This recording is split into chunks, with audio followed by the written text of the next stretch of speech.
Salut, on se retrouve pour un nouvel épisode de notre série de A à Z et bonne nouvelle, j'ai enfin terminé le projet Scratch, le jeu de tir. Alors tu es sûrement en train de te dire oui mais Médéric, ta série elle s'appelle de A à Z donc tu es censé tout nous montrer et là c'est à peine le 7e épisode. Ah ben non, je vais pas tout montrer en vidéo, déjà parce que c'est pas possible, hein, il faudrait au moins 60-80 épisodes pour tout montrer et puis franchement j'ai pas le temps d'en faire autant. Mais surtout parce que tout n'est pas forcément intéressant à expliquer, hein. Il y a plein de scripts qui sont on va dire du copier-coller que j'ai fait depuis certains de mes autres projets ou au sein même du projet, en fait, des scripts qui sont les mêmes pour plusieurs lutins. Donc ça n'a aucun intérêt de tout raconter, hein, seulement les choses qui sortent un peu de l'ordinaire, et c'est ce que je vais faire aujourd'hui, puisque là, je vais expliquer comment j'ai codé une arme. Alors les armes, hein, je vais te montrer un petit peu, hein, c'est dans la catégorie spéciale du magasin. Alors c'est ici Weapons, hein, il faut les débloquer, hein. Au début elles sont bloquées, hein, locked en anglais, c'est bloqué. Et c'est bien expliqué qu'il faut en fait 15 achievements, 15 succès pour pouvoir débloquer les armes. Alors, je vais tricher un petit peu évidemment. Voilà, avec ce script-là, voilà, ça me permet de débloquer les armes et donc les voici. Et l'arme dont je vais parler dans cette vidéo, c'est celle-ci, Homing's Spawner. Tout simplement, c'est une arme qui va tirer des pics à tête chercheuse, c'est-à-dire qui va en fait suivre les ennemis. Alors, il faut aussi que je me donne de l'argent, hein, enfin des gemmes, donc voilà. Homing's Spawner, donc je vais l'acheter. Bon, je vais acheter les autres, hein, tant qu'à faire aussi. Là, je gagne un succès. Ouais, du coup, je vais te montrer un petit peu comment fonctionne cette arme. Alors, il faut appuyer déjà sur la touche 5 hein, pour sélectionner l'arme. Et comme tu vois, quand je tire, alors là, j'étais droit, hein, donc là, l'ennemi est en face, donc forcément, il se passe rien. Mais regarde, si je me mets tout en bas, là, je tire. Et regarde, le pic va suivre en fait l'ennemi le plus proche. Alors, c'est pas l'ennemi le plus proche, hein, c'est l'ennemi qui est le plus à gauche de l'écran. Donc voilà, ça va suivre automatiquement l'ennemi. Bon, ça devient un peu plus intéressant quand il y a plusieurs ennemis à l'écran, hein. Voilà, comme tu peux le voir ici, là, ça devient quand même assez intéressant. Donc là, il y a pas mal d'ennemis à l'écran. Et donc c'est cette arme-là hein, que je vais t'expliquer. Donc déjà on va dans le lutin Weapon ici, hein, qui définit en gros toutes les armes. Hein. Les armes en fait elles vont suivre le joueur, hein, donc on a un script de déplacement, hein, c'est celui-ci, le script qui permet de déplacer les armes pour qu'elles restent au niveau du joueur. Donc du coup ce lutin-là n'est pas très intéressant à expliquer. Alors on va voir du coup du côté du joueur, hein, le lutin Player, alors c'est tout à droite. Voilà, c'est ce bloc-là, hein, vérifier tir. Donc c'est ce script-là qui permet en fait de tirer hein, quand on appuie sur espace et combiné avec du coup ce script-là qui permet de vérifier déjà oula qu'est-ce que c'est que tout ça qui permet donc de vérifier quelle est l'arme qui est sélectionnée. Et alors là en tout cas c'est l'arme numéro 5 hein, qui est sélectionnée, hein, donc ça va être ici, on va créer un clone d'un lutin. Donc déjà on va évidemment cacher le lutin au début de la partie, hein, ça sert à rien qu'il soit affiché, et ensuite là on va créer un script de clonage hein, qui va du coup s'exécuter quand c'est un clone du lutin qui va apparaître à l'écran. Ah, pour rappel, un clone hein, c'est une instance d'un lutin, c'est-à-dire qu'un lutin il peut apparaître plusieurs fois à l'écran, et ça c'est grâce au clone qu'on peut faire ça. Bon, donc au début le lutin il va au niveau du joueur, hein, ça c'est logique, hein, il faut qu'il se place. Bon, ensuite là on ajoute quand même un peu d'abscisse et on enlève un peu de l'ordonnée pour qu'il se place à peu près aussi au niveau de l'arme, hein, puisque l'arme de toute façon elle dépasse un peu du joueur. Puis ensuite vient le bloc vérifié. Alors le bloc vérifié, là il commence à être très intéressant, donc voici le script hein, associé au bloc vérifié. En fait le bloc vérifié permet tout simplement de vérifier quel est l'ennemi qui est le plus à gauche de l'écran. Et donc quand un pic se clone, il faut bien qu'il vérifie quel ennemi il va attaquer. Donc je vais t'expliquer ce script, hein. En gros c'est une vérification du minimum parmi des éléments d'une liste. Ça c'est très pratique en informatique, hein, on l'utilise énormément, hein, les fonctions de minimum et de maximum. Là pour le coup c'est la fonction de minimum puisque je veux le lutin le plus à gauche. Donc à gauche ça sera des abscisses négatives, donc forcément ça sera le minimum que je vais chercher. Alors déjà on a une variable tour de boucle hein, que moi j'appelle range. Donc cette variable de tour de boucle je la mets au début à 1 puisque quand la boucle va s'exécuter au début ça sera le premier tour de boucle. Et c'est une variable qui va s'incrémenter hein, comme tu peux le voir ici, à chaque tour de boucle j'ajoute 1 à cette variable. Je définis également le minimum comme étant 360. Pourquoi? Alors je vais te montrer, hein, tu vois ici il y a mon pointeur de souris sur l'écran et regarde au-dessus il y a la la position, hein, les coordonnées du pointeur de souris. Quand je bouge à gauche, tu vois que ça bouge la valeur ici des abscisses, et quand je bouge comme ça en hauteur, hein, je vais me mettre là, ça bouge les ordonnées. Et donc si je me mets tout à droite de l'écran, eh ben, en fait l'abscisse va être égale à 320. Et en fait, comme mes ennemis en général, ils spawnent pas exactement à droite de l'écran, mais ils spawnent encore plus loin, ils spawnent encore plus à droite, puisqu'au début on ne les voit pas, je pars du principe que le minimum d'abscisse que doit avoir un ennemi, c'est 360. C'est pour ça que je fais en sorte que le minimum dès le début, il soit à 360. Ensuite, index se met à 0, tu verras juste après à quoi sert cette variable index. Alors cette liste, tu te demandes sûrement ce que c'est, un ZZZ spawn PV. ZZN spawn PV, ce sont les ennemis qui spawnent à l'écran et c'est la valeur de leur PV. En gros, les ennemis, quand ils spawnent, eh bien, la valeur de leur PV est mise dans cette liste-là. Et cette liste-là, elle est mise à jour en permanence. Hein. Quand un ennemi perd des PV, eh bien, l'élément qui lui correspond dans la liste perd également une valeur. Donc ça va être la condition qui va être vérifiée en permanence dans notre boucle. Ensuite, on a un bloc si. Alors là, on va vérifier que eh bien, l'élément range 1 de ZZZ spawn X est inférieur à mini. Alors mini c'est le minimum hein, qui est défini au départ à 360. Alors on va vérifier du coup que l'élément range 1 de cette liste, alors cette liste là c'est non pas les PV de chaque ennemi qui apparaît à l'écran mais c'est leur abscisse. Alors c'est la même chose que pour les PV mais ça correspond à leur abscisse sur l'écran. Et donc on va vérifier que la valeur de l'ennemi qui est en train d'être vérifiée est bien inférieure au minimum, c'est-à-dire au début en tout cas inférieur à 360. Et on va vérifier aussi que cet ennemi est toujours vivant, hein. On va vérifier en gros que ses PV sont bien strictement supérieurs à 0. Parce que si l'ennemi n'est pas vivant, si l'ennemi est mort, ça voudra dire que ses PV sont inférieurs ou égaux à 0. Et dans ce cas-là, c'est pas la peine que la balle, le pic vert, hein, aille chercher l'ennemi. Ça n'a aucun intérêt.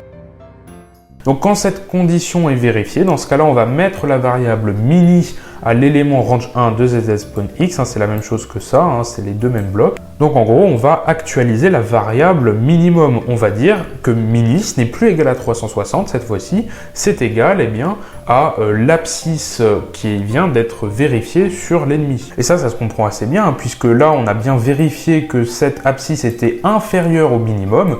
Donc à partir du moment que c'est inférieur au minimum, bah, ça devient le minimum. Donc c'est exactement ce qui se passe là. Et ensuite, la variable index, on la met à range 1. Bah, en fait, index, ça correspond à l'indice de la liste, hein, ça correspond au numéro de l'élément de la liste. Ensuite, ça sert juste à tuer la balle, tuer le pic vert, c'est-à-dire à le faire disparaître si jamais eh ben, index est égal à 0, autrement dit si jamais en fait il n'y a aucun ennemi sur l'écran. En gros c'est ce qui se passe, hein. Au départ la variable index est à 0 et si jamais cette condition là n'est jamais vérifiée tout au long de la boucle, ça voudra dire qu'à la fin de la boucle, ben, la variable index elle n'aura pas été mise à jour, donc elle sera restée à 0. Et donc quand cette condition n'est jamais vérifiée, ça voudra dire que, alors soit il y a personne qui est inférieur à 360, mais ça c'est pas possible puisque les ennemis spawnent toujours avant 360. Dans ce cas-là, c'est cette condition-là qui n'est jamais vérifiée, c'est-à-dire qu'il n'y a aucun ennemi dont les PV sont supérieurs à 0. Donc en gros, il n'y a aucun ennemi qui est actuellement vivant. Donc tous les ennemis pour l'instant sont morts. Donc c'est pour ça hein, qu'on fait disparaître la balle, on met les PV à 0. Et si jamais c'est pas le cas, ça voudra dire qu'il y a forcément au moins un ennemi vivant à l'écran. Donc dans ce cas-là, on met les PV de la balle, hein, PV ça correspond au PV de la balle hein, grosso modo, donc on met les PV de la balle à 1 et puis on indique que le numéro de l'ennemi qui doit être vérifié par la balle c'est la variable index, c'est l'indice, c'est le numéro de l'élément de la liste, le numéro en gros de l'ennemi. Et donc à partir de là qu'on a compris cette fonction vérifiée, on peut comprendre la suite plus facilement. Donc après juste une question d'affichage et là ça commence à devenir un peu plus intéressant. Et en fait ce qui est super intéressant c'est surtout ça, c'est la variable value. Et là tu peux le voir, on a l'utilisation de l'arc-tangente. Atan c'est l'arc-tangente, c'est en gros la fonction réciproque de la tangente. Et donc tu le vois, il faut être quand même doué en mathématiques pour faire de l'informatique puisque si tu ne fais pas de maths, tu peux pas comprendre ce que c'est que l'arc-tangente, donc tu ne peux pas utiliser évidemment ce genre de fonction. Et ce que fait en fait la fonction arc-tangente, c'est qu'elle renvoie un angle. En fait, la balle, hein, le pic vert, je vais l'appeler comme ça, hein, le pic vert. Donc le pic vert, il doit bien s'orienter vers l'ennemi pour aller l'attaquer. Et donc pour faire une orientation, on a besoin de connaître un angle. Et donc il faut bien utiliser une fonction trigonométrique, donc c'est soit l'arc cosinus, soit l'arc sinus, soit l'arc tangente. Donc là en l'occurrence j'ai utilisé l'arc tangente et tu vas comprendre pourquoi. Alors tu connais sûrement cette petite phrase qu'on fait en général en troisième pour faire de la trigonométrie, SOHCAHTO HHA. Donc ça veut dire en fait que la valeur du sinus, ça correspond à la longueur du côté opposé sur l'hypoténuse. Pour le cosinus, c'est le côté adjacent sur l'hypoténuse. Pour la tangente, c'est le côté opposé sur le côté adjacent. Et donc en fait, il faut s'imaginer un triangle rectangle. Donc je vais dessiner un peu un triangle rectangle. Donc on a ça comme ça. Voilà. Et ce qui nous intéresse donc, eh bien, c'est l'angle qui est ici, c'est cet angle-là, puisqu'on veut connaître l'orientation du pic vert. Et quels sont les côtés que l'on connaît dans ce triangle rectangle? C'est pas compliqué, il y a celui-ci, ce côté-là qu'on connaît, mais aussi ce côté-là. Puisqu'en fait, ce qu'on connaît, ce sont les coordonnées de chacun, les coordonnées de l'ennemi et les coordonnées du pic vert. Et donc, en faisant de simples soustractions, on peut avoir la différence des coordonnées. Donc, on peut avoir la différence des ordonnées et la différence des abscisses. Donc, la différence des ordonnées, ça sera le vertical, le côté vertical. La différence des abscisses, ça sera le côté horizontal. Puis de toute façon, avec un théorème de Pythagore, on connaîtrait même le troisième côté. Ça ne changerait rien. On connaît finalement les trois côtés du triangle rectangle. Mais bon, faire le calcul de l'hypoténuse en passant par le théorème de Pythagore, ça serait un peu plus long. Il y aurait plus de calculs à faire. Donc ça n'a aucun intérêt. Autant utiliser les deux côtés que l'on connaît déjà. Et donc par rapport à cet angle, par rapport à l'angle que l'on cherche, c'est quoi ces deux côtés? Eh bien, c'est le côté opposé et le côté adjacent.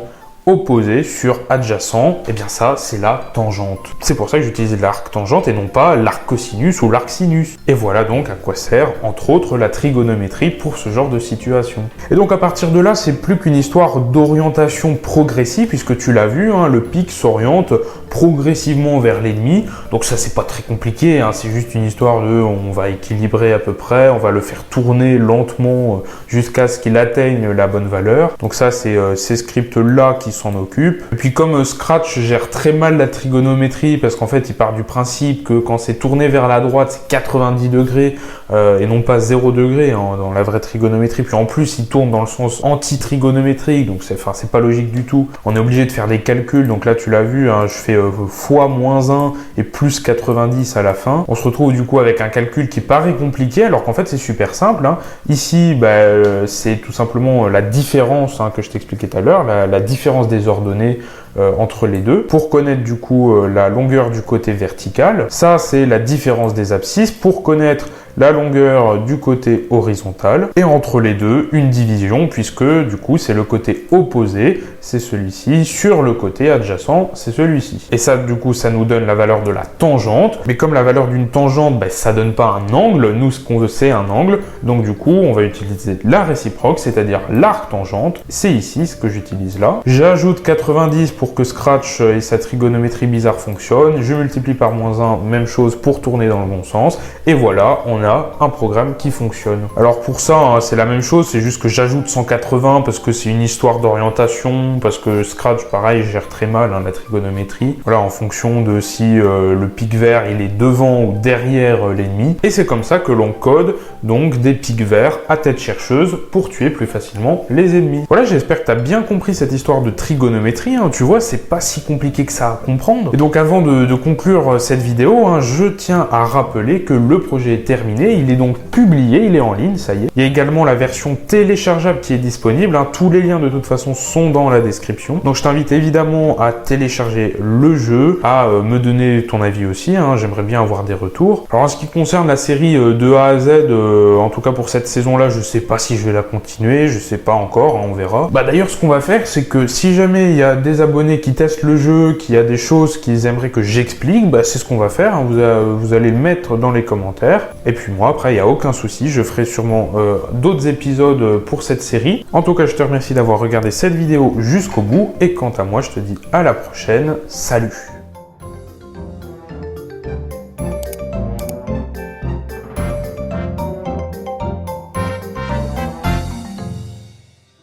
Au fait, on écrit Médéric, M-E-D-E-R-I-C, avec un C à la fin, d'accord? Pas avec Q-U-E comme ça là, non, ça, t'oublies, tu mets un C. Voilà, d'ailleurs, regarde, même YouTube il accepte pas, tu vois, il veut pas. Hein?